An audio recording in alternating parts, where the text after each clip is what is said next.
Welcome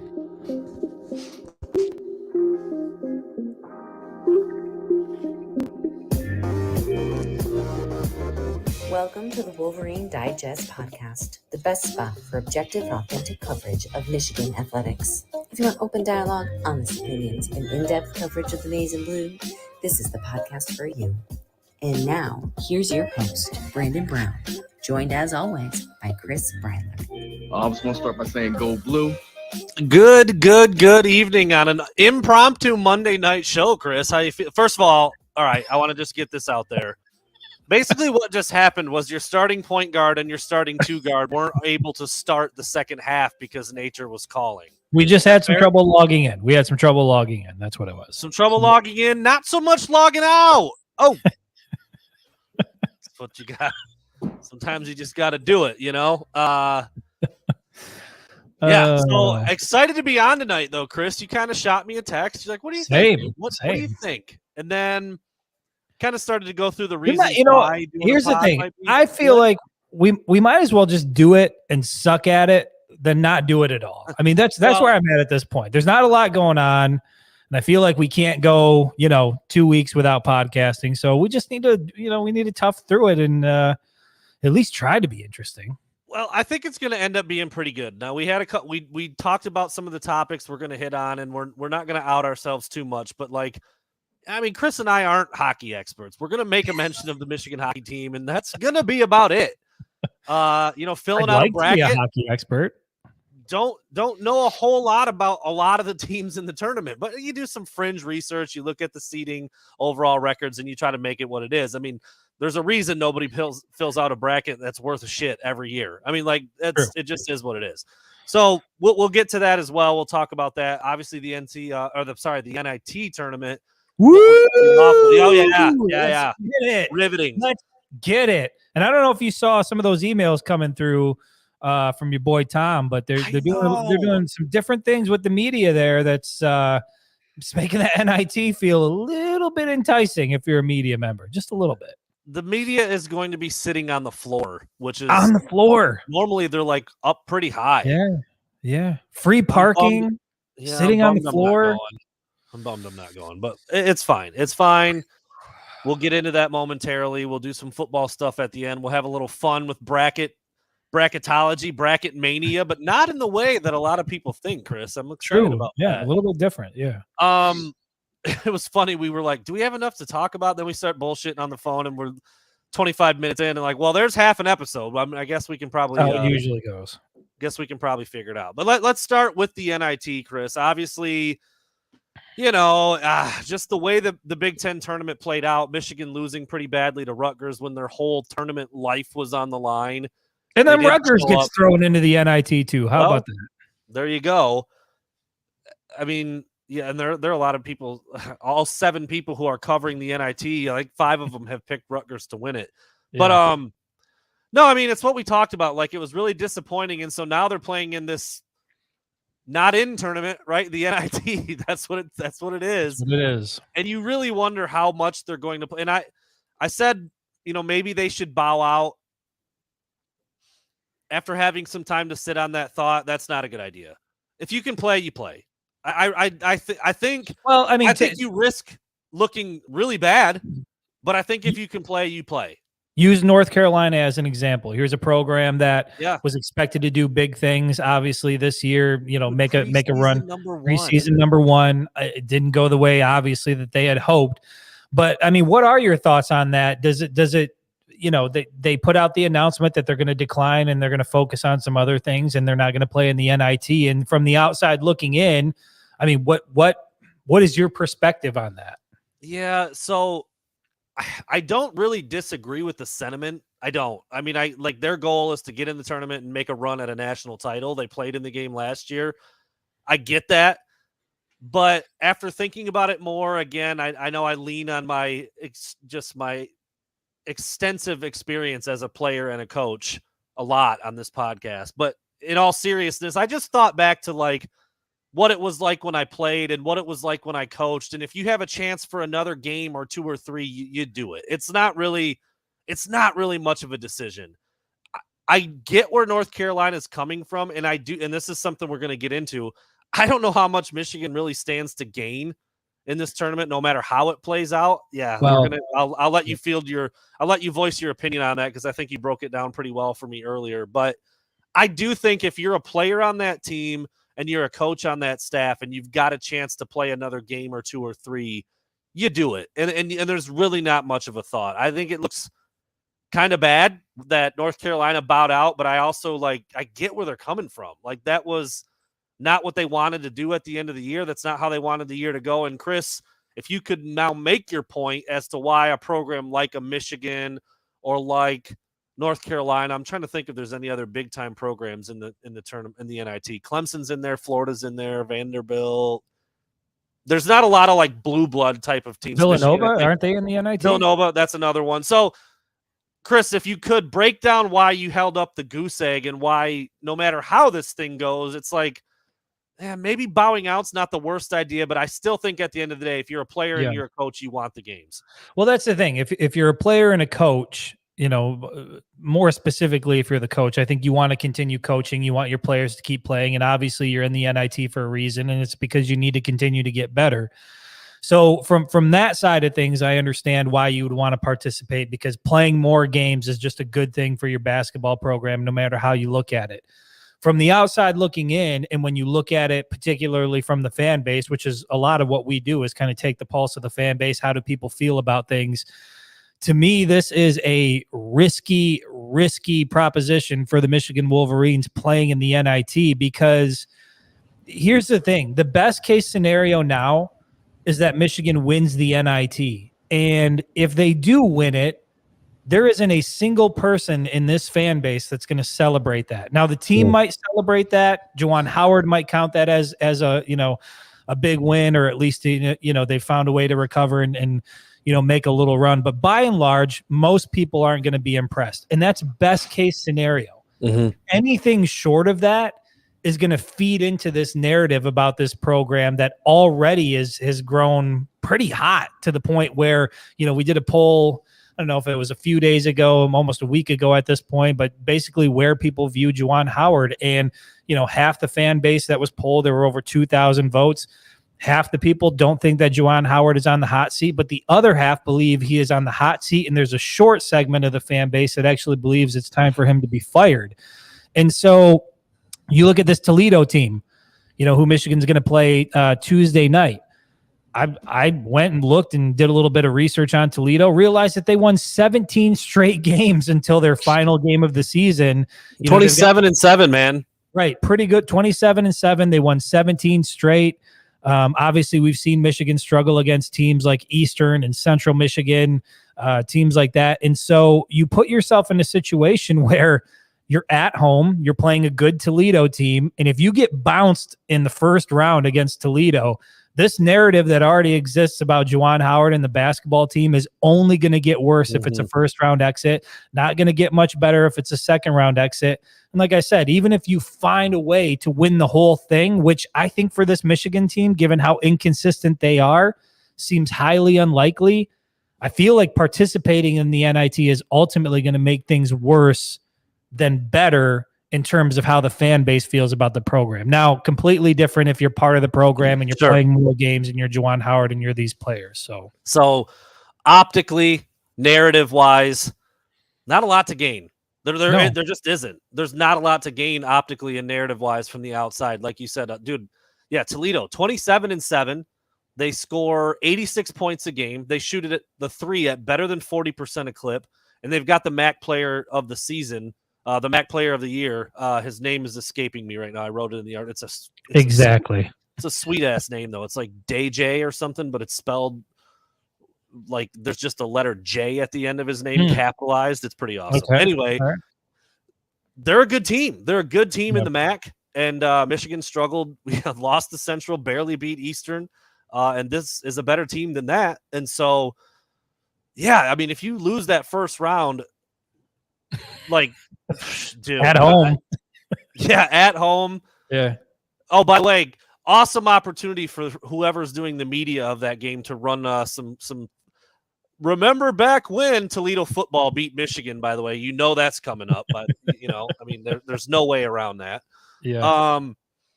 Yeah, it's, Hunter's going to be the biggest player in the game. He's probably the best big in the entire tournament, maybe aside from Morier or whatever his name is from Rutgers, who gave Hunter Dickinson some trouble here and there. Well, that kid can play.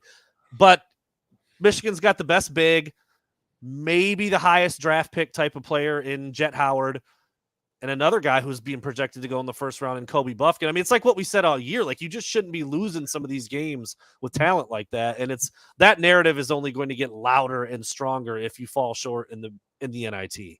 Yeah, and you know what? They had all of those things when they played Rutgers. And the effort, particularly in the second half when things got difficult, I just question, and it's fair at this point to question the motivation of this team and how invested they are into the NIT. And Juwan Howard's going to come out and say all the right things because that's what his job is. I mean, that's what he's going to do. But, we'll find out if Toledo comes to play and Michigan's up against it, how motivated are they to really go out and compete, to win a title in the NIT? I just don't know. To me, this seems like I'm with you, Brandon. I was of the mindset initially. I was like, Michigan should just decline. They just shouldn't play in it because there's no good reason to doing it or to do that. But the more I thought about it, I'm like, well, from a team perspective, yeah, anytime you can play more games, get some more experience, that's what you want to do, particularly when the team is as young and inexperienced as it is. So I think it will be good for them overall, but it certainly won't be good for the narrative if they do anything short of winning it all. And even if they do that, people aren't going to be very excited about it. Nobody's running out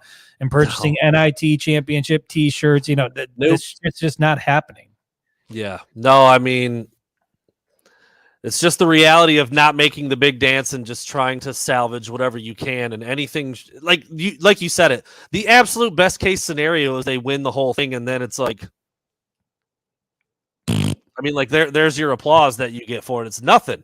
And if you lose first round, second round, it's like, man, they shouldn't have even been playing. They should have just packed it in like Carolina did. Like, you're going to hear that if Michigan falls short, dude. Like, heaven forbid they lose the first game tomorrow. There's no doubt. Even second or third. I mean, anything short of like making it to the title game, I feel like is going to be an abject failure. Yeah. But like, that's not a guarantee because there's some pretty decent teams in that tournament. So, one that just beat them up a few days ago on the same side, So yeah, it's not gonna. And Adam, thank you, Ray J. Davis. I said DJ something. I kind of mixed his first. Ray J. Davis sounds like a good ball player.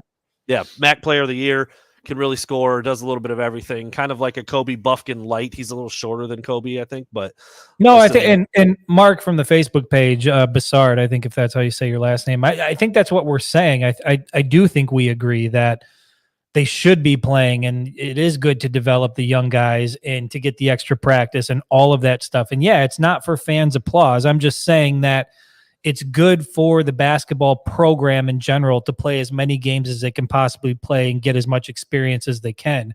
What I'm saying is if they come up short, particularly if they lose Tuesday night against Toledo, this narrative that's already out there about Juwan Howard and his future at Michigan and just the overall state of the basketball program and how it's constantly compared to what John Beilein did, it's only going to get worse if it's a first or second round exit out of the NIT. That's all I'm saying. So from the outside looking in, it's risky because if you don't win it all, that narrative is going to grow. And if you do win it all, it might mean something to the program, but it's not really going to mean anything to anybody outside of it. That's all I'm saying.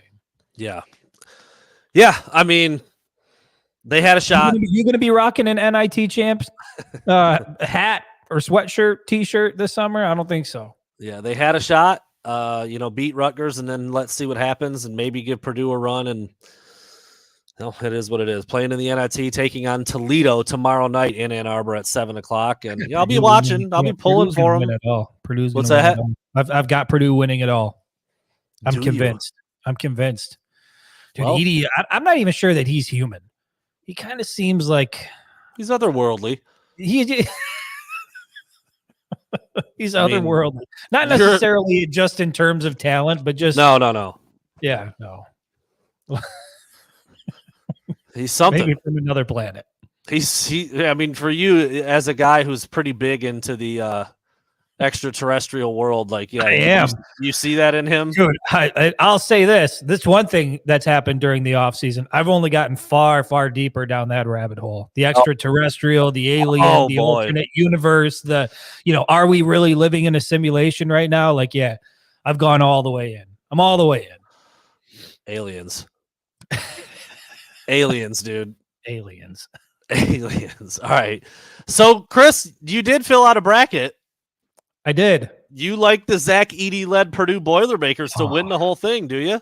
I do. I certainly do. I mean, how do you want to go about this? Are you just want to dive into the Final Four, who we've got picked? Do people even give a shit about the NCAA tournament? I mean, I know they care. Yeah, people do. I mean, we're not going to spend an hour on it, but I think we can talk about a couple of the things. I mean, all right, first of all, just looking at your bracket, I mean, do you have any just like way out on a limb type of ideas? I tend to go, when I haven't watched a ton of other teams, I look at my bracket at the end. I'm like, this is pretty chalky, dude. I didn't really step out of my comfort zone too much on this thing, and that's kind of how I making the Final Four. Yeah, not quite, but it's close. Yeah, I think. Yeah, no, I didn't really go out on a limb per se, but I'll put it this way: I've got 2 Big Ten teams playing in the Final Four. I'll say that.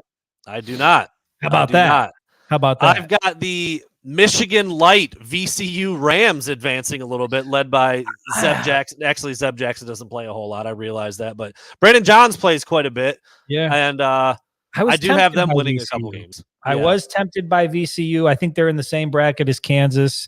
Ultimately, I had Kansas making it to the Final Four. You want to go through your Final Four? Who you've got selected in each in your bracket? Yeah, we can do that. Yeah, we can do that. I've got coming out of the Midwest, that's Houston is the number 1 seed in that bracket. I have Texas making it all the way through. They're long, a little more athletic. I know Houston's really good too, but I have Texas making it out on that side, and then on the West to face Texas, I have UCLA. So that's 2 seeds making the Final Four. And on the other side, I also have Purdue, Zach Edey, the alien-led Purdue Boilermakers, squaring off against Alabama. So that's 2 number 1 seeds on that side, which you and I both know is not going to happen. The number 1 seeds never make it. But correct. I've got Alabama, Purdue, Texas, and UCLA in my Final Four. I've got a final championship game between Purdue and UCLA, and I've got the Bruins taking it home. The Bruins taking it home. So we do agree on Purdue. Because in my Midwest bracket, I've got Indiana, number 4 seed. I've got them making a little run. Making the Final Four, Indiana out of the Midwest, and then out of the West Regional, I've got Kansas. I think you had Texas, or you had Tennessee. Which one was it? Texas? Oh, that was UCLA down there out of the West. I got UCLA beating Kansas in the Elite 8. So I've got Kansas, Indiana on one side. On the other side, coming out of the South Regional, I've got Arizona. And then, of course, I've got Purdue. In the championship game, I've got Purdue versus Kansas, and the Boilermakers coming out on top. I just think I think Edey is, once you've got somebody like that who's such a consistent dominant force, I just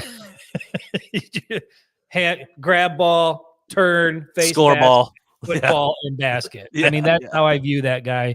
Anytime you have something like that, I like your chances. So yeah, I got Purdue winning it all, man. It should be pretty exciting. I'm excited to see how the tournament plays out, but I'm not going to lie. Not having the Wolverines in it has killed a lot of my enthusiasm for March Madness. I'm not feeling the madness. I know. I was filling the bracket out. I'm like, I don't give a shit. Click here, click here. I mean, I picked, like I said, minor upsets. I have VCU winning. That's a 12 over a 5, beating St. Mary's. I mean, St. Mary's is a really good program, but small schools have a tendency to maybe get knocked off here and there. Dude, I don't even know if I had another major upset, which is obviously just not. I was looking at VCU though. I thought about, there was a chance I was going to use VCU as my Cinderella and put them in the Final Four against Indiana, but I just couldn't do it. We've got Creighton beating Baylor. That's a 6 over a 3. I've got Iowa State beating Xavier. That's a 6 over a 3. Got TCU beating Gonzaga. I got all the 6 seeds winning. That's sure as hell not going to happen. I just realized. I've got Kentucky making it to the Elite 8, getting eliminated by Purdue. Okay. I don't know. It's a crapshoot, dude. You just throw it out there, you see what happens. Everybody's bracket looks like shit after the no first love for day. Sparty. I got him winning the first game, then I got him losing to Marquette. I mean, I don't know much about Marquette this year. I was surprised to see they were a 2 seed actually, but yeah, there you go.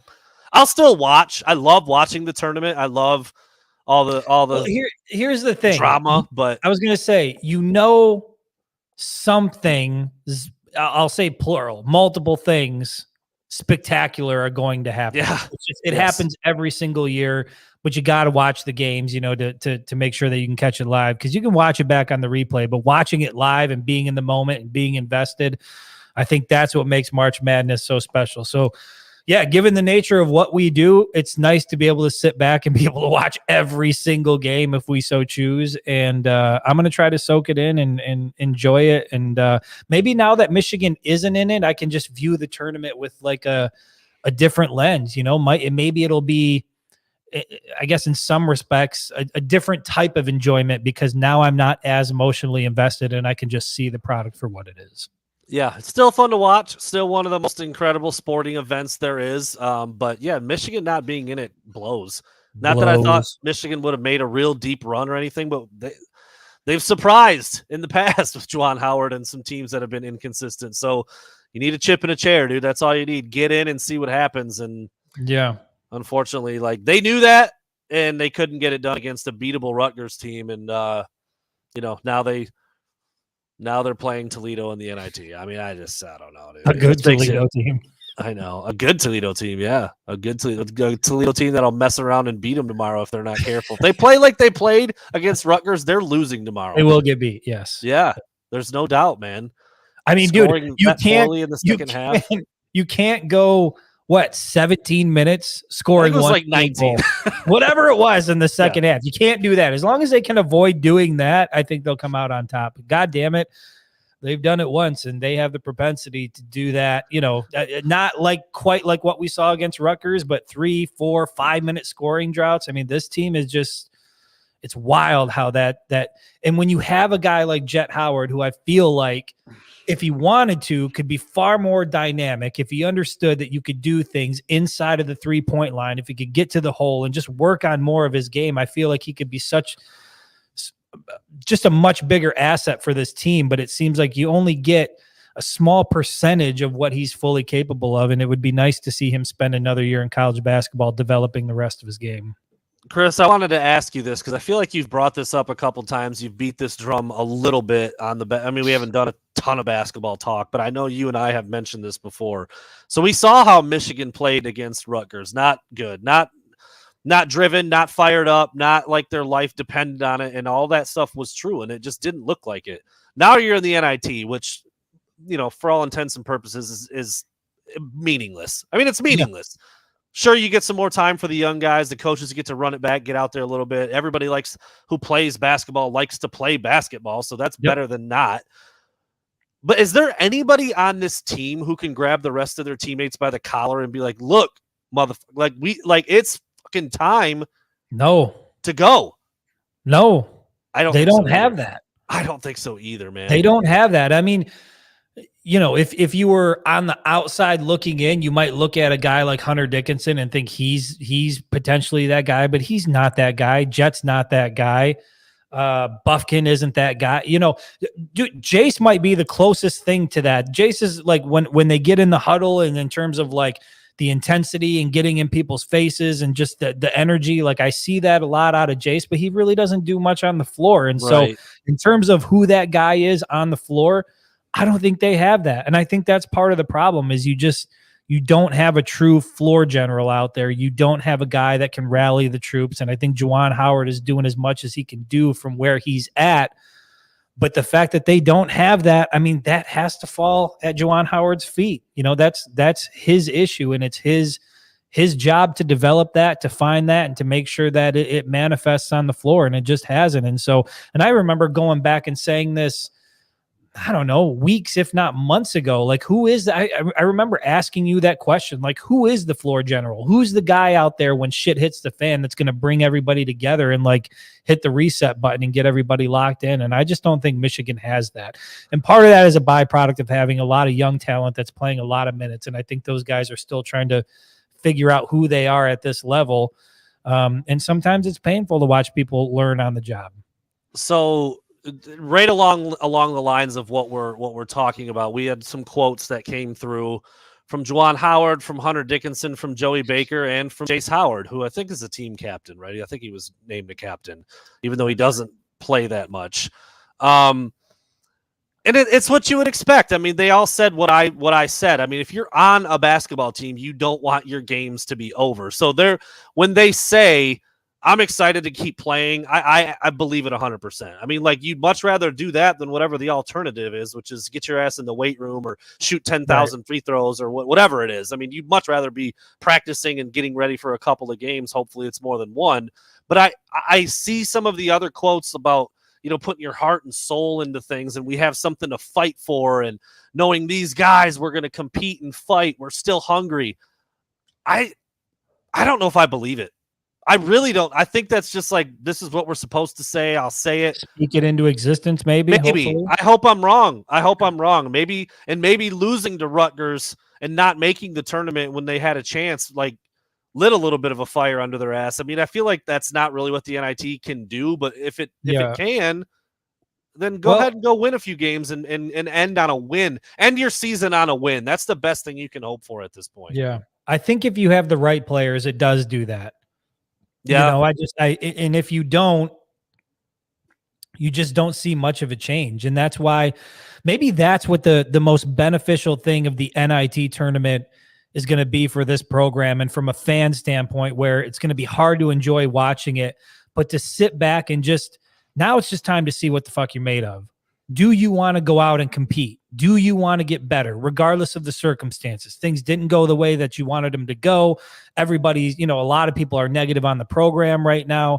You got at least for two players on the team. A lot of people think your dad's not the right guy for the job. Like, are you going to show up motivated, ready to compete and play basketball?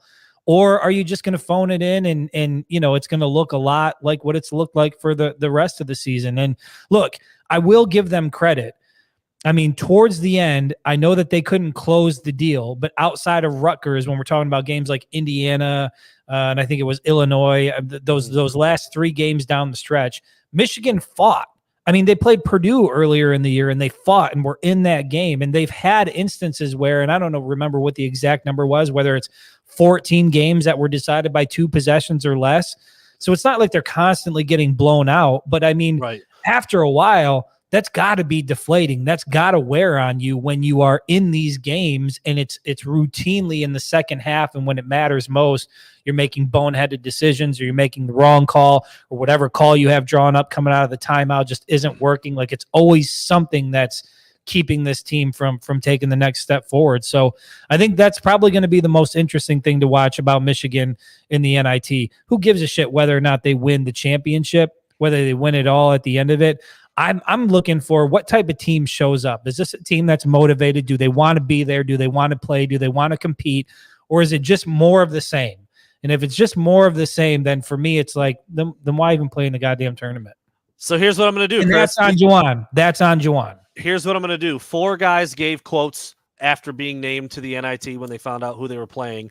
I'm going to give you one line from each guy that I think kind of sticks out to me, and you just tell me your thoughts on it. And again, these are quotes. This is press conference stuff. Sometimes it's lip service. Sometimes there's a real meaning to it. Sometimes what they say really carries some weight. I just want to get your thoughts on a few things, and then we'll kind of close the book on this NIT stuff and move on to something else. So Jace Howard said, this is, like I said, this is where I believe a guy like Jason, you said you've seen it on the floor, even though he doesn't play all that much. He said his last line of his quote was, being able to play with my brothers again means a lot to all of us.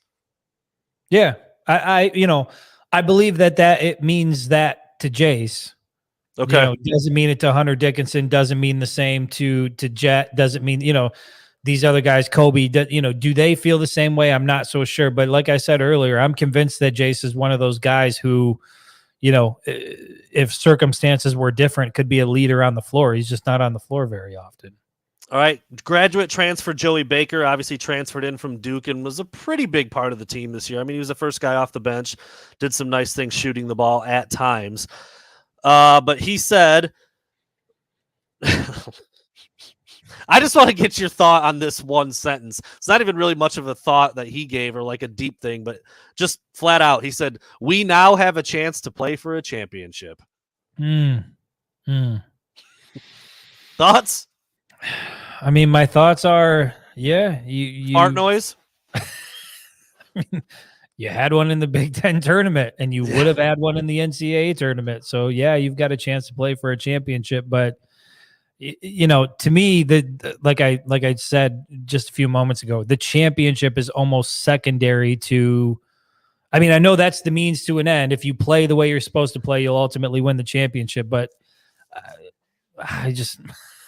Yeah, Juwan Howard for a championship in a lot of different ways other than the NIT. Juwan Howard also said that we get a chance to play for a championship. I'm going to pick a different line from him to close it out. Junior center, Hunter Dickinson. The guys in that locker room are special, and they know how much this means. And during this season, we never put our heads down. I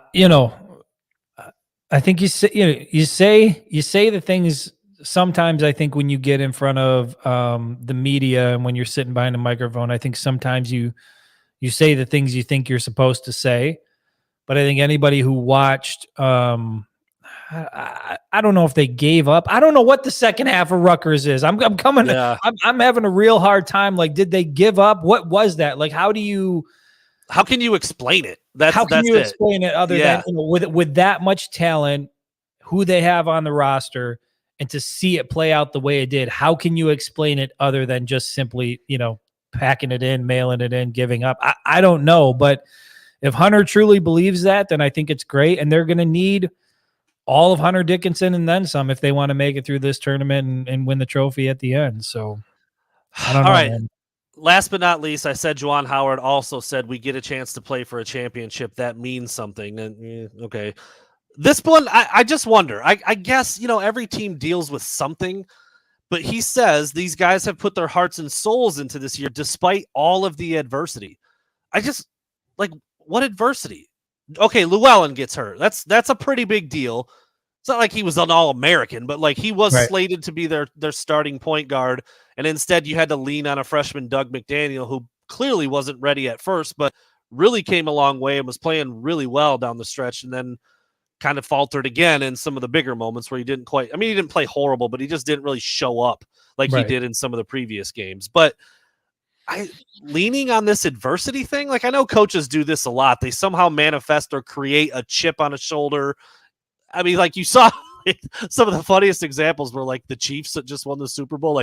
None of y'all picked us. Nobody thought we were going to win it. Nobody. Everybody thought you were going to win. Shut up. My Patrick Mahomes impression, by the way. Yeah, I just feel like we just went out there and we got a couple things Everybody counted us out. Everybody. I don't know, dude. Somebody spliced together a clip of, if you close your eyes, you cannot tell the difference between Patrick Mahomes and Kenny Powers, dude. It's the same exact person. It's the same person. Anyway, just a thought on bringing up the idea of adversity. And yeah, Dwayne, that's a fair point. Maybe there was something going on behiund closed doors that never really leaked out. I don't know. But I just feel like, or maybe it's just the adversity of, throughout the course of the season, how the season went. Having NBA talent and not playing well. Yeah, that's pretty adverse. There's some adversity there. Yeah. So I don't know. I'm not trying to bag on what these guys said. I just thought, here's what they're saying about going to the NIT. Do we feel that this team is really going to show up? Are they gonna play out of their minds, or what are we going to see? You know what? That way all year. I feel like that's the type of stuff that resonates with me as a fan most, when somebody gets behind the mic and is just 100% real and says, look, something to the effect of, we have played like shit. We have not done the job that we're supposed to do. And I'm done talking. We'll find out what kind of team we have on Tuesday when we take on a really good Toledo team. And if we're for real about it, then you'll see it on the floor, and we'll find out Tuesday night. I mean, that's the type of shit that I want to hear, is acknowledging that it has come up far short and that they have not played to their potential and that they've got another opportunity to do it. And we're going to find out what they're made of, because to me, that's what the NIT is. It's the Spirit Airlines of tournaments. It's the hot and ready of tournaments. It's not necessarily what you want, but it's there in front of you. What are you going to do with it? Like, that's the deal. That is shout out to Little Caesars, by the way, always having those hot and ready. You know what? As a side note, the last handful of times I've gone right there. Yeah, no, we started off. They actually do a nice party for us at the hotel. The Chainsmokers came through. DJ Khaled came through. I had the goddamn Spoon Man from the Soundgarden video. Yeah, it's pretty similar. It's pretty similar. Oh, yeah. I'm talking 6 grills burning at all times. Tiki torches, 3 whole pigs, fucking shitloads of macaroni and cheeses, baked potatoes, collard greens, a horse, fucking Puerto Rican chicks. It's pretty close. It's pretty close. I guess I never realized that. It's real close. But I was, as a side note, what I was saying is the last handful of times I've gone into Little Caesars to get it hot and ready, it has not been hot or ready. I've had to wait for the hot and ready, like 5 or 10 minute wait. What is that all about? What's the deal with that? Just wipe my Kenny Powers tears off real quick. Yeah, that's pretty false advertising right there. You know if it's not hot or ready. Walk in, can I get a hot and ready? Yeah, they'll be ready in about 10 minutes. I'm like, fuck is this? Yeah. So maybe it gives you 10 minutes to change your mind, make some better life decisions. That's fair. All right, Michigan, Toledo tomorrow night, 7:00, Chrysler. We'll see how that plays out, man. They mess around and trip up against the Rockets, it's going to be problems. That's all we're saying. That's all we're saying at this point. All right, Chris.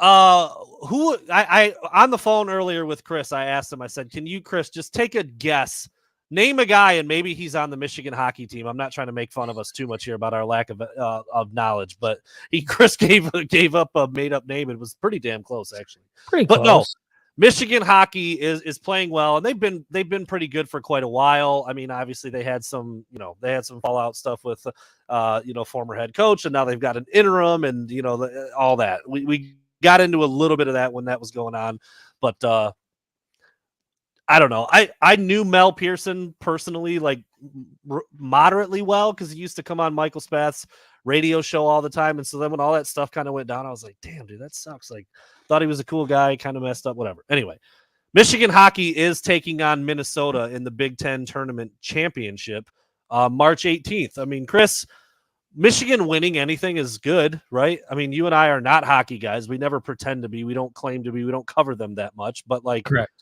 We want them to win. You want them to beat the number 1 seed Minnesota Golden Gophers. They just beat up on Ohio State. That obviously feels good. People who are into Michigan hockey are super into it. There's it's a smaller group. It's not like Michigan football. It's not even like Michigan basketball. But the people who are into Michigan hockey are pretty into it. So, pull for Michigan on March 18th to beat Minnesota. I concur. That's all you got. I mean, that's it, Yes. I will say this. Listen, and it's one of the more enjoyable things I've seen this year when Michigan played Michigan State. I think it was at LCA, and the game was incredible. I can't remember if it was overtime or double overtime, but Michigan ended up winning. And that's full disclosure. That is the one and only hockey game I watched all season, but I thought it was incredible. And you're right. It's like, I even think we had a gentleman who was writing hockey articles with us for a little while, and we tested the waters there. And to be quite honest, to be fully transparent, I see some people calling for hockey content and you should cover this and cover that. And that's all fine and well and good, but the analytics, everything we do is driven by analytics. And so it has to make money. If we're going to pony up and try to find somebody to write and devote their time to doing it, it's got to make sense. And when we tested the waters for hockey,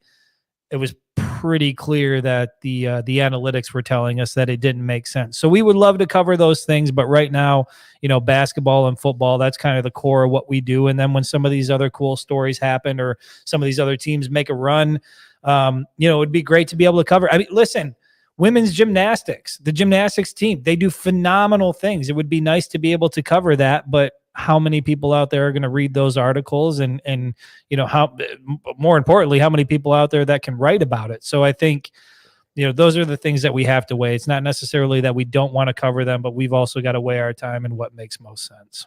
Yeah, there it is. Long story short, pulling for the Wolverines against Minnesota. Get it done. No doubt. They've got I didn't realize there was as much time in between rounds in that one, but yeah, they don't play for 5 days still. But anyway, March 18th. You got to heal up. That's true. That's fair. That's fair. Pretty rough and tumble sport there.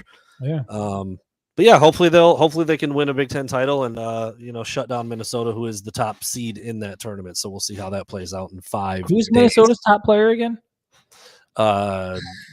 Romanovsky Petrikov, I believe is his name. He scored 41 goals this year. It is. Yeah. So 42. Looking to see 42. That's right. That one that was across. Yep. They call it. Okay. We'll see how that ends up playing out, and we'll keep our eyes on that when it comes around on March 18th. All right, back to what we know. To what we know, Chris. You did a poll on your Facebook page comparing 2 separate kinds of things, but just wondering which one people thought was more likely, and it was between J.J. McCarthy and Blake Corum. Put it out there for who may not have seen that. Yeah, well, sometimes I sit and I think to myself and I ask myself these questions, and then I'm like, you know what? I wonder what the people think about it. And I found myself wondering, like, Blake Corum obviously had an incredible season last season, cut short due to an injury, late season injury against Illinois, pretty much took him out of the Heisman conversation.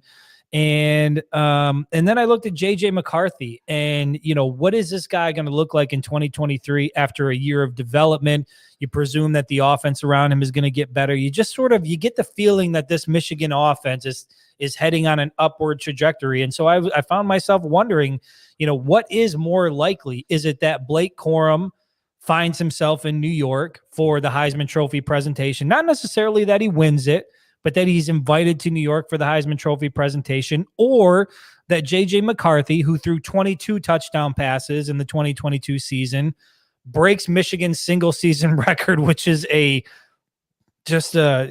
very average. Paltry, is that the word? I was going to use paltry, but then I shied away from it. I thought I saw you starting to form a P. I'm like, no, Chris, go ahead. Go like for unseasoned chicken. You know what I mean? Like, it's that's okay. It's not. It's well, no, I'm not saying. I'm saying 25 touchdowns is like an unseasoned chicken. Like it's okay, but it could be a lot better. And whether or not J.J. McCarthy would break that record, which is set at 25, Chad Henne and I think Elvis Gerbach are the 2 record holders there. So which is more likely? Does Blake Corum go to New York? Does J.J. McCarthy break the single season touchdown passing record of 25? And fans were pretty convinced. I mean, it was a pretty slanted pull towards Blake Corum making it to New York. Not a lot of confidence that J.J. McCarthy is going to break that record. And I think part of that is a byproduct of the type of offense that Michigan runs. But even in that offense, J.J. McCarthy certainly had opportunities he threw 22 touchdown passes in limited capacity. We saw what happened against TCU. We saw that he left some on the table, whether it was, miscommunication with the wide receivers, drop balls, whatever it was. Certainly could have broken that record in his sophomore year. Didn't do it.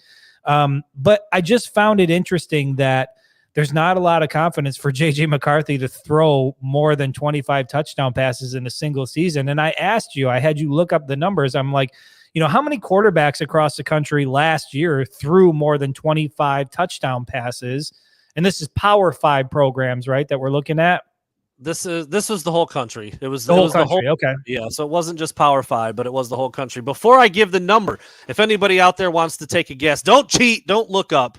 But how many quarterbacks do you think would have broken Michigan's all-time record just last season? Anybody? Throw a number out there. However many quarterbacks you think would have broken the record in 2022. This happens like ever. And actually, Chris, we were looking at the numbers. Last year was a little bit of a down year. Like the touchdown passing leader was less last year than it has been in recent years. Like, Bailey Zappi a year or two ago threw 62 touchdown passes. 2019 legendary LSU offense with Joe Burrow 60 touchdowns. Dwayne Haskins threw 50. The numbers usually Sean Bennett saying over 50, Dependent Fanatic 30 ? Sean Bennett 40. So Pistons are blowing a 30-point lead. Surprised the Pistons had a lead. They have guys on their team I've never heard of in my life. They just signed one to another contract. I'm like, who the hell is that guy? Anyway, so actually, you guys are guessing a little higher. I wasn't sure what the guesses would look like, but I'm curious to see that. There were 24 quarterbacks in the country last year that would have broken Michigan's all-time record. And like I said, that was a little bit of a down year. Typically, it's a little higher than that. But I think the point is like, it's not a big number. 20. Well, by the way, Chris, paltry means small or meager. Small or meager. So it would have fit perfectly. Okay. Damn but it. 24 I guys. had an opportunity to use paltry and I squandered it. You would have really killed it right there. But 24 guys, dude, threw 25 or more touchdown passes last year. Yeah, well, and here's the thing. Every single quarterback in the college football playoff, with the exception of J.J. McCarthy, I believe, or wait, hold on a second. No, it was all three. All three threw more than 25. Is that correct? Yep. So, I mean, we're putting J.J. McCarthy in this class of upper echelon. I think, PFF recently, and when I say recently, over the last several weeks, ranked J.J. McCarthy as one of the top 10 returning quarterbacks in college football. And so, I just don't think that it's unrealistic to expect that this kid would throw more than 25 and break that single season record, even if Michigan's offense looks largely the same in 2023. I mean, I think it's still a reasonable ask. And there's a lot of people, and I saw it when the poll came out, there's a lot of people that say, well, the individual, whether or not Blake Corum makes it to New York doesn't really matter. And whether or not JJ throws 25 or more doesn't really matter. It's the team, and whatever the goals are. Yeah, we get that.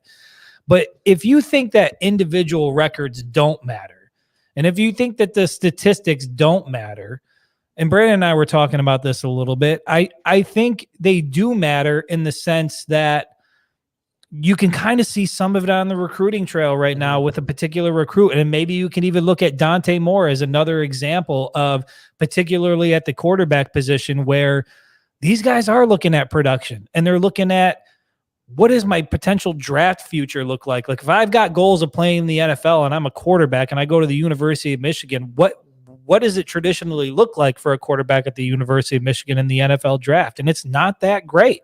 The production isn't that great. And we talked a little bit about that with Jaden Davis and some of the other schools that are sort of vying for, his services, and kind of where Michigan falls into that, and wondering if whether or not the production actually plays a factor in things like that. And I think it does. So when people say individual stats don't matter, I get where you're coming from. Yeah, it's a team game, and the overall goal of the national championship is certainly the ultimate prize, and that's what you really want to go after. But certainly, if JJ McCarthy had thrown 25 versus 22, Michigan's national championship hopes were probably a little bit better. Yeah, it's funny. It's funny that you mentioned that. I was looking it up. So obviously, CJ Stroud is going to be one of the first, if not the first, quarterbacks taken. He threw, going back to your other three quarterbacks in the playoff, CJ Stroud threw 41 touchdown passes last year. Max Duggan from TCU threw 32 touchdown passes, and Stequavius Bennett from Georgia threw 27. So it's not like, Bennett wasn't exactly killing it. But then I was looking at, like, Anthony Richardson is being projected. Like, he killed the combine, quarterback from Florida. He threw only 17 touchdowns last year. Yeah. Will Levis, who was like the darling all of a sudden from Kentucky, he only threw 19 touchdown passes last year. Obviously, CJ Stroud is projected to go really high in the draft, as is Bryce Young. Bryce Young threw 32. Some other guys who are being looked at as potential, draftable quarterbacks. Like even Sean Clifford and Aiden O'Connell had more touchdown passes than JJ. So, like, yes, a 5-star quarterback coming out of high school doesn't want to have like a ceiling in their head of like 22 touchdown passes a season. They just don't. Like, Dante Moore doesn't want to think about that. Jaden Davis has had every reason in the book for months to commit to Michigan, and he still hasn't. He's about to come visit in a week, and maybe that's finally enough for him. He will see, what's going on around there. Spring ball will be going on. It'll be just a couple of weeks before the spring game. Obviously, Michigan has had an incredible run of success, but, like, dude, quarterbacks want to throw the ball. They really do. They really do want to throw the ball. And if you go to so some people might say, well, look at Michigan's run of success, though. Kids also want to play in the playoff. Well, unfortunately for Michigan, there's a handful of schools where you can do both. You can throw 30 or 40 touchdown passes and go play in the playoff.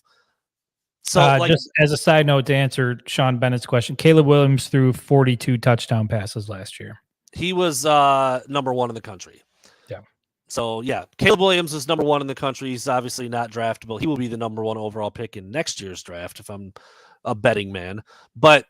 And I am. But this year, the guys who are who are ahead of JJ are the guys looking. And I was going down the list, Chris. I was like, man, back in 2013, Derek Carr threw 50 touchdowns while he was at Fresno. Jameis Winston, Johnny Manziel, Taj Boyd had a cup of coffee in the NFL. Bryce Petty, Teddy Two Gloves is still in there. Wayne Marcus Haskins, Mariota. Justin Fields. All these guys that are in the NFL now or got a really good look in the NFL were throwing touchdown passes in college. Jared Goff, Marcus Mariota again, even Brandon Doughty, like these guys from like Western Kentucky are getting looks in the NFL because of how productive they are in college. So these big time recruits, Dante Moore's, Derek Carr. I'm getting him all mixed up now. Dante Moore, CJ Carr, JJ McCarthy, Jaden Davis, Bryce Underwood, the new hotness at Belleville, who looks like a 5-star number 1 quarterback. He's in Michigan's backyard. It's another kid, just like Dante Moore, right down the road. I think Michigan's going to have trouble landing kids like that because this. It's something we've talked about a million times. And so here's where some of the pushback I've seen, at least, where the pushback happens is all those quarterbacks that we named off, how many of them made the college football playoff? And that's been something that Michigan has been able, at least on the recruiting trail, to hang their hat on and say, look, we're one of the 4 teams who've been in the college football playoff the last 2 years. But that is going away soon, right? We talked about that. The expansion of the college football playoff in 2024 of 12 teams.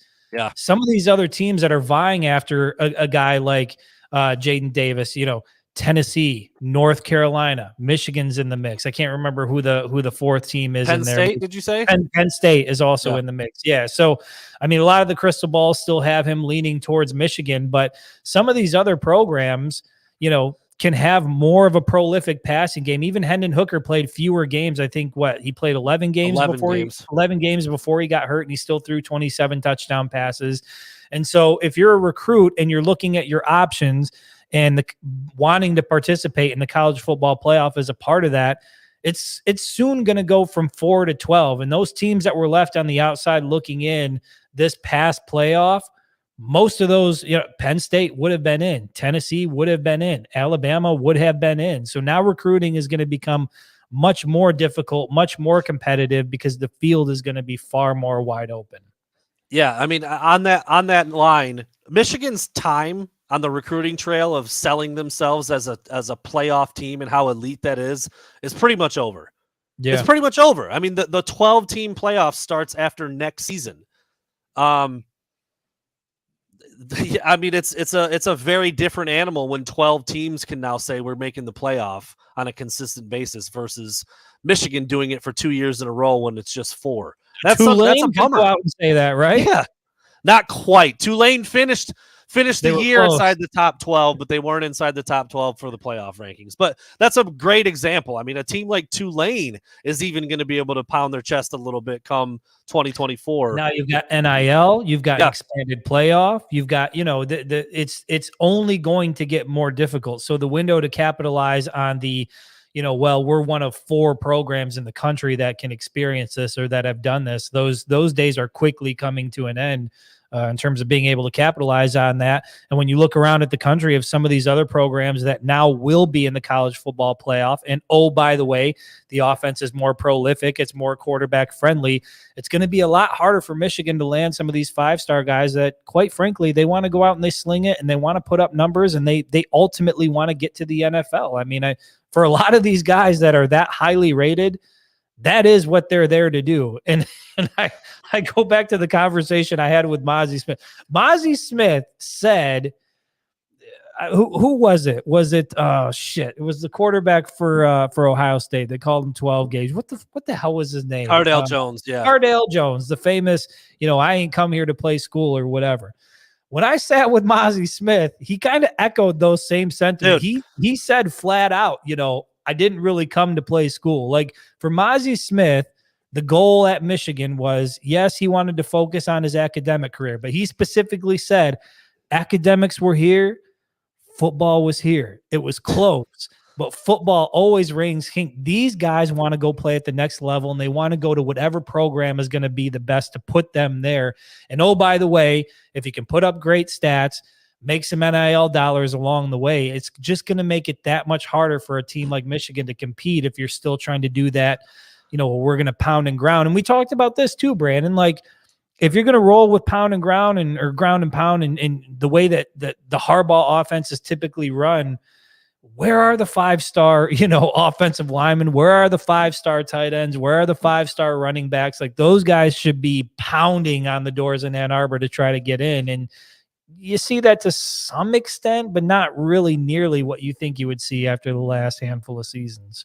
Yeah, it's a little bit puzzling. Linemen, running backs especially. Like, you want to come carry it 30 times a game and score 20 touchdowns, probably go to New York? Yeah. You can do that. Come to Michigan, you'll do that because they hand the ball. Best offensive line in the country, 2 years in a row, probably going to be 3. Yeah, so that is a little bit puzzling. But it's, I don't know if it's a regional thing. We've talked about that before, where the talent is. I mean, most kids don't go that far away from home, and there's not a lot of 5-star talent in the Midwest compared to down south or out west or Texas or whatever.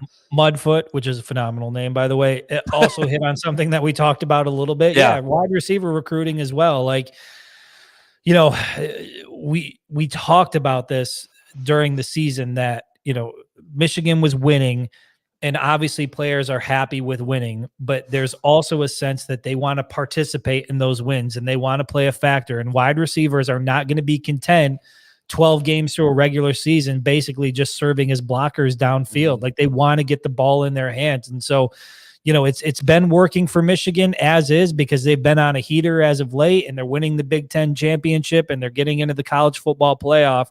But soon that field is going to open up, and winning a conference championship isn't necessarily, in terms of making the college football playoff, going to mean as much as it used to. And there are going to be more people competing in the playoff, and that are going to be able to go on a recruiting trail and sell the opportunity of playing in a playoff, sell the opportunity of whatever they have to offer NIL wise. And I think it's going to be difficult for Michigan if they don't make some changes in philosophy. And that's why, going back to that poll, it's, I don't know if the word is disheartening, but I look at 25 touchdown passes and a guy like JJ McCarthy, and I'm like, yes, of course he should break that. He should shatter that. McCarthy should be north of 30 touchdown passes easy. And the likelihood of it happening seems minimal. Yeah, it really does. I think we talked about it before last year when the quarterback battle was still going on between Cade McNamara and Jay. I'm like, if he wins that job, he's beating that record easy. Like, I thought it was more touchdown passes easy in 2023. Is it Cade or is it JJ? Cade is eager to prove he's not a game manager out there. He'll probably throw about 9 touchdowns at Iowa. I mean, like, come on, dude. Like, they've got even less production than Michigan at that position. Who was their quarterback last year? Petrus, big old lumbering son of a gun. Yeah, he didn't even crack the top 95.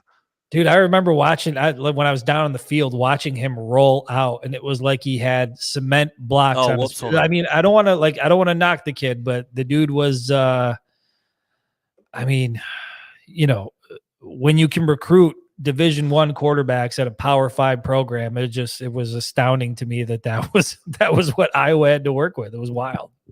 Man, Iowa's had, they've had some success too. I mean, but they're again, they're not throwing the ball a lot, so big time quarterbacks don't go there either. They had that Heisman candidate. We talked about it, I think, after the Iowa game. Iowa did have a Heisman candidate quarterback not too long ago. I forget. Ricky Stanzi, right? What? Chris, Spencer Petras played in 12 games last year. Do you want to take a guess at how many touchdown passes he had? Your reaction is leading me 11. 5. Wow. 5. I was going to say 9, and I thought I'd be being a dick. Okay, so 5 touchdown passes to 5 interceptions, by the way. Through 12 games? 12 games. Dude, I feel like I could roll out those numbers. I think I could too. You give me 12 games behind center, I can get you 5 touchdown passes. It'll be within the 10. You got, we're going to have to get down the field a little bit. I'm not going to be throwing bombs. So I can go 5-5. That is bananas, dude. All right, Chris, I'm going to attempt. I know we've through pretty well without any audio issues. I'm going to attempt some music for our final segment. If it screws up, let me know. I'll turn it off. But okay. I feel like this is really, I feel like we really, really need this for set the mood. Yeah. Ooh. Wow. Is that the one I wanted to go with? Let me see. Maybe it was this one. Sounds pretty good. There we go. Okay, yeah. Not bad. Not bad. So in the spirit of March Madness, Chris, we are going to talk about the college football playoff expanding a little bit. People have already done this. This isn't like some new thing we're inventing, but I don't think you and I have ever really like sat down and looked at it. I know we've never done it on the show before. So taking last year's top 12 teams heading into the final playoff rankings, I went ahead and threw the bracket together. Look at me, dude. On paper. Look at you. Look at you. On line paper. So just going to go through, break it down a little bit. We'll talk about who we would pick to win, what the matchups might look like, and then that'll be it. I mean, just something fun to wrap up our football topic with our basketball topic, and we're going to go there. All right, so first of all, dumper, CJ. That is not the right woman for you. She's not the right one. She's not it. First of all, just going to run through the top 12, Chris. Are you ready? Number 1, Georgia. Number 2, Michigan. Number 3, TCU. Number 4, Ohio State. Everybody should know those. That's the playoffs that as they sat last year. If this would have been 2024, we would have kept it moving to number 5, Alabama. Number 6, Tennessee. Number 7, Clemson. Number 8, Utah. Number 9, Kansas State. Number 10, USC. Number 11, Penn State. And number 12, Washington. So, Chris, the first 4 teams get a bye. They do. Bottom 8 teams square off against each other at the home field of the higher-ranked team, which that's incredible. Love it. That was one of the things that you were, like, most excited about, I feel like. Yeah, I mean, to me, the idea of, like, having a college football playoff game at one of the venues at, doing a home away sort of situation, that to me is most exciting about expansion. All right, so Chris, I'm going to reasons that we're soon going to find out here. No doubt. I'm going to ask you the matchup, and you're going to give me the win. You're going to give me we're going to fill this bracket out together and talk about what this would have looked like. All right. Number 5, Alabama, hosting in Tuscaloosa. Number 12, the Washington Huskies. Michael Penix throwing it around. Yeah. Who you got? It's still Tuscaloosa. It's still Nick Saban. It's still Bama. Give me Bama. Right. Although it would, I don't think that's a bad first round matchup at all. It's very intriguing. Pretty spicy. All right. Then we have the Joe Milton-led number 6 Tennessee Volunteers hosting Penn State at Rocky Top, dude. I love it. Sean Clifford, Penn State, nameless jerseys, Rocky Top, Milton, Heupel, who looks like a fat Brandon Brown. I love it. A fatter Brandon Brown, I should say. Give me Joe Milton. Give me Joe Milton. Listen, I was a big fan of Joe Milton when he was here. I took some heat after that 2020 season when he didn't look so great, and then he transferred.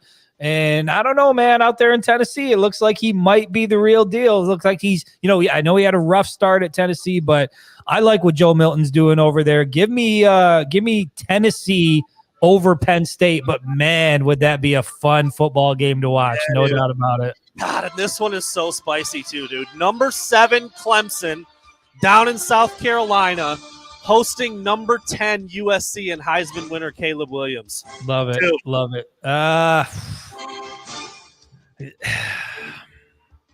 Give me Clemson because that's a tough place to go. That's a tough environment, and that's why I think that's why the first round, the way that this playoff is set up, is going to be so interesting. That's a real tough environment, especially dude, when you think about college Saturdays as is, it's big. When you throw a playoff game on top of that, these places are going to be absolutely insane. Give me Clemson over USC. And the closest matchup, the 8 versus the 9, might actually be the least intriguing of the 4, which is kind of interesting. But that's number 8 Utah hosting number 9 Kansas State. Yeah, give me Utah. The Utah Utes. I can't remember what the quarterback's name is, but he's got the long hair hanging out of the back of his helmet. Cameron Rising. There you go, Cameron Rising. I mean, perfect name for a hairdo like that, dude. Dude can sling it. I watched him in the Rose Bowl. He looked pretty good, and it looked like they were going to win until he got hurt. And I think Penn State that helped Penn State tremendously. So give me Utah over Kansas State. So you went chalk. You had no upsets in the first round. Higher seed advances all the way across. And again, dude, home field advantage is huge in that. Like, that's huge. Yeah, that's really, really big, dude. You got USC coming all the way across the country to go to Clemson. Tough places to play, tough. Man. All right. Second round, these are now on a rotation, bowl games. It's like, Rose Bowl, Sugar Bowl, Cotton Bowl, whatever. Number 1, Georgia against number 8, Utah. Neutral field, they probably play in Atlanta or some shit. That Georgia team, I'll take them quite confidently. Number 1, Georgia advances. You might as well pencil them into the Natty right now. I know. We know how it played out. Well, we'll see. Let's see how some of these matchups play out. Well, we're going to get right into the next one right here. We're going to go number 2, Michigan against number 7, Clemson. Wow. Neutral site.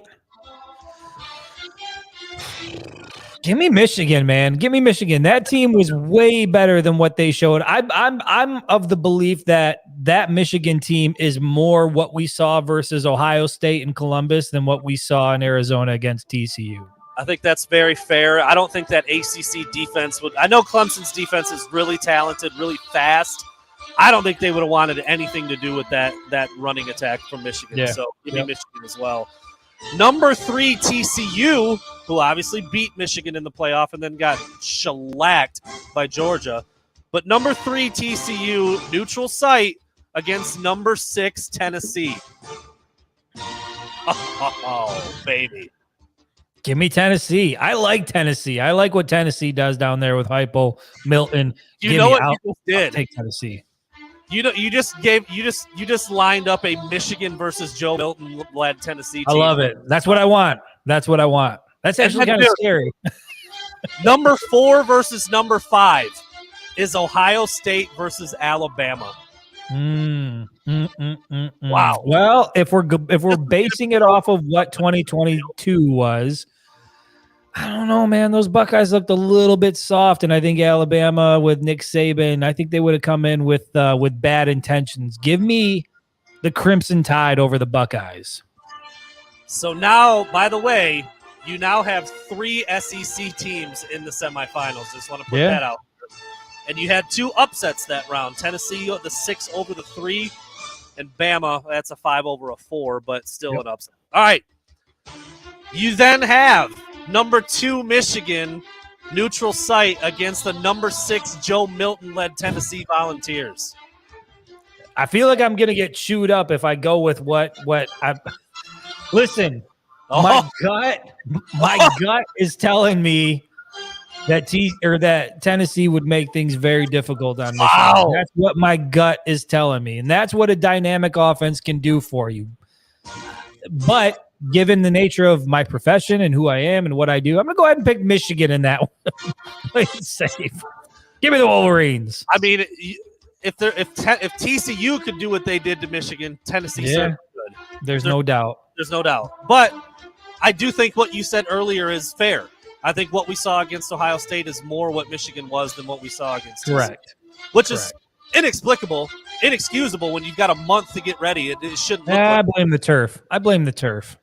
All right, you're taking Michigan. How about a number 1 seeded Georgia against the number 5 seeded Alabama to make it to the title game? Holy balls. You saw how pissed off Nick Saban was when he knew he wasn't making the playoffs. He was campaigning.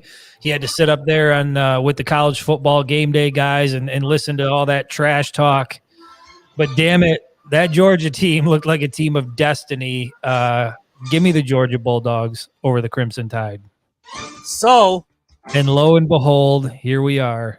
You've got number 1 Georgia against where we number should 2 have been. Michigan, and you already said you were putting Georgia all the way through. So there you go. Well, hold on a second now. Hold on a second. Here's the thing.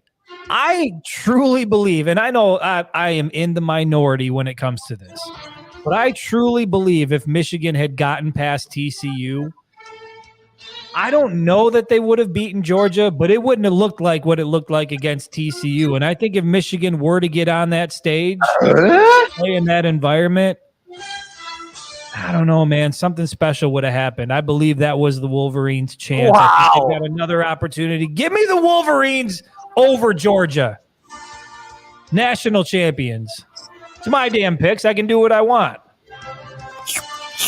No. I wouldn't say no defense. Will Johnson was coming. I mean, he said that earlier about. Oh, okay. Was it maybe Clemson or Tennessee? I can't remember. That's been up there a minute. But yeah, no. Okay. I mean, there's the point is, we just did that in like 2. How freaking fun is that going to be when it's real? But here's the thing: it gets us to ultimately the same outcome as we would have had with 4 anyway. You know. Yeah. I mean, do you think that we're going to see any type of upsets, any type of like magical runs out of a 12-team playoff that, you know, some of the type of things that we see with college basketball? Because it seems like once you get to the top, it's just although in 2023, I don't think there are those teams. I don't think there are those juggernauts that are out there right now. Everybody seems beatable. What we talked about with an offensive explosive team like a Tennessee, they could get hot and beat somebody they're not supposed to beat. Well, you know? and certainly expansion is going to help recruiting with some of these other programs that, you know, are going to be able to participate in the playoff that likely wouldn't participate in the playoff otherwise. And so, yeah, you might see some of these fringe programs starting to land 5-star quarterbacks, racking up on talent. And then before you know it, you do have a Tulane in the college football playoff that poses a serious problem for their first round opponent. Yeah. I was just looking at the preseason poll, just, you know, whatever. I think that doesn't mean anything. But yeah, a lot of the same teams. Texas is going to be looked at because they're, you know, Quinn Ewers and Arch Manning, that battle.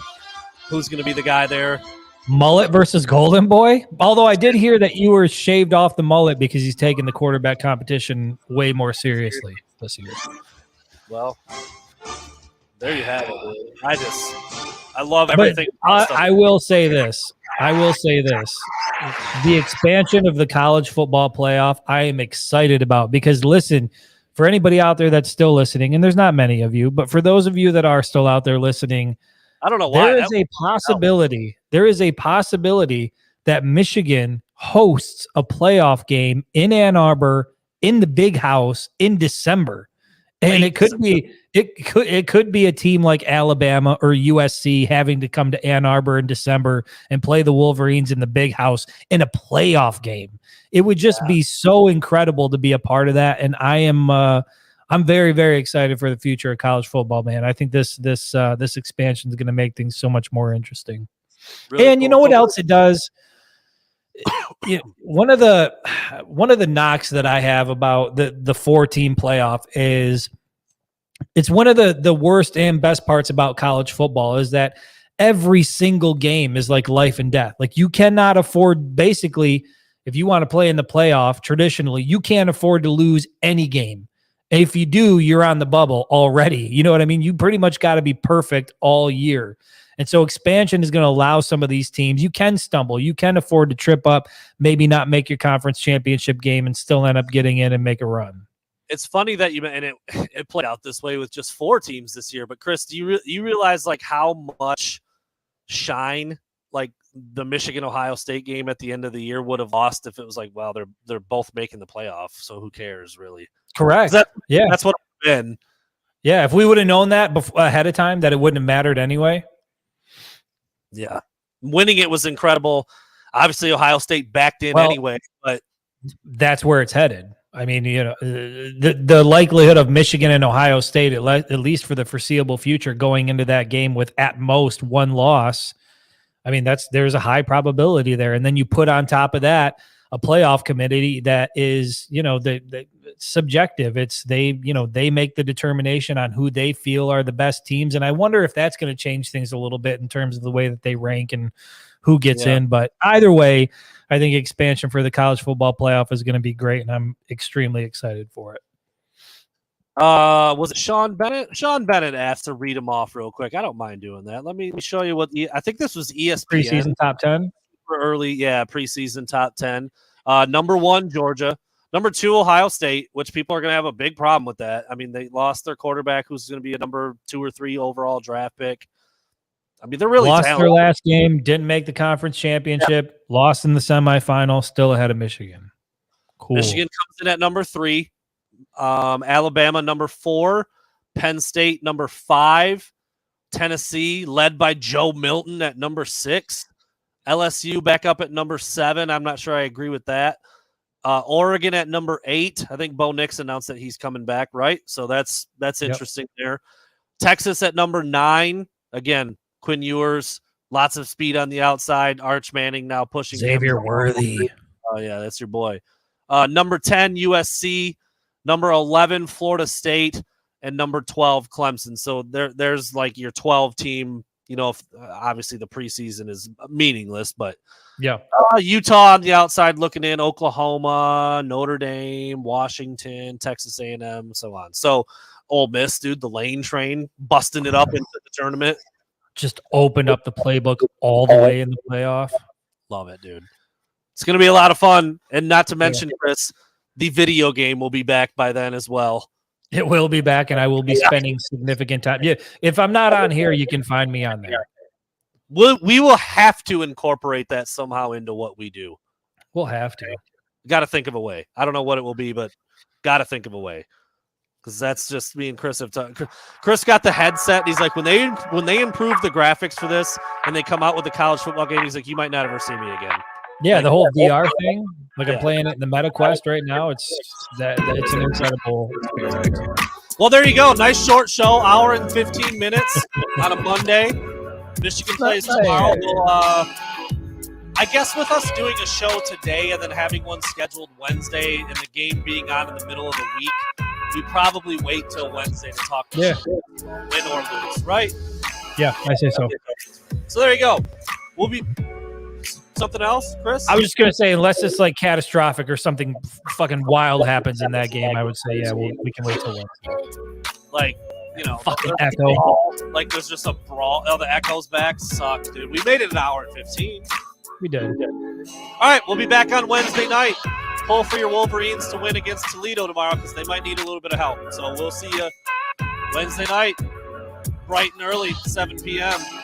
Shout out to Michigan hockey. That's if we don't have to drop a deuce. 7 o'clock. See ya.